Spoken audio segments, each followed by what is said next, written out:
It's okay, Kaylee. We're not opening anything tonight. Hey everybody, it's Tender Wolf, and I am going to show everybody how to make an interchangeable diorama. I've actually had a couple of people ask me, and if you're like me or my mom, and you don't have room for a whole dollhouse, or you only want to display one room at a time, then well, you need something other than a big dollhouse. So I've tried different things, and I finally got this. This is one of those cube storage units. This one, it's actually longer. Most of the cube storage things, they're 15 by 15 by 15, and that's height, length, and depth. This one, height and depth are 15, but it is 30 inches long. And I got the longer one because it gives me a lot more room. And of course they do come in a variety of colors, but I really didn't care what color I got. So inside we have, currently I've got my science lab on display, and I will be changing that in the next couple of weeks with summer coming. And the walls here, I'll show how I do that too, but everything in here is completely removable. The walls, the floor, and of course all the decorations. So for me this is really good because I cannot set up a whole dollhouse in here, and plus if you get an actual Barbie house, the proportions are not right. You put a bed in the bedroom and you got room for nothing else. So I decided to just do this. I do want to put plexiglass like over here at one point to protect it from dirt and dust, but for right now there's nothing on it.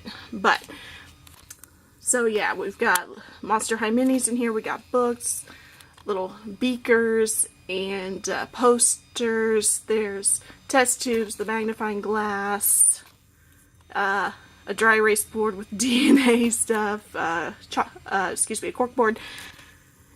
So yeah, everything in here, you know, it's great for a science lab, but eventually I'm gonna switch out this room. So let's go in here. Oh yeah, there's my crafting cabinet. Anyway, what I use to make the floors and the walls, I get these trifold display boards from Walmart. The length is already perfect, so all I have to do is trim down the height a little bit, and it just slides right in to the diorama. And to cut it, I use a yardstick because a ruler isn't long enough for a straight line.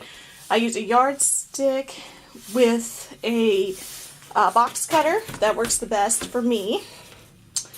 And then I glue on scrapbook paper, or you know, whatever else I may find. Like this is a spoiler of some upcoming scenes, but like this one here, it's got clouds, and as a bonus this can be double-sided. Flip it over, you got another scene.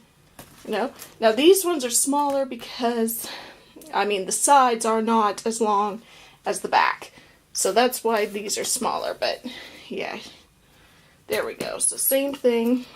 And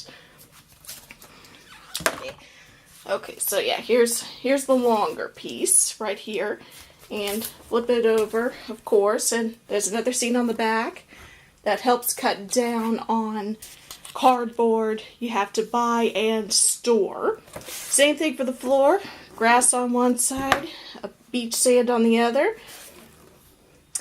And I mean, these are still in the works, but yeah, that's pretty much it. So when it comes time to changing out the diorama, all I have to do is go in here, and I'll show another one of this later when I'm ready to actually change it, but you just pull this out, you know, although I do recommend removing all your goodies first, you know, and then take out the floor, then put the floor in first, and then just slide everything back into place for the scene you want, and you've got it. And this does not have to be just for dolls, you know, you can use this method for pretty much anything. I mean, maybe you've got some collectible things that you can't display them all at once, so this would be a cool way to change those out. And yeah, so that's pretty much it.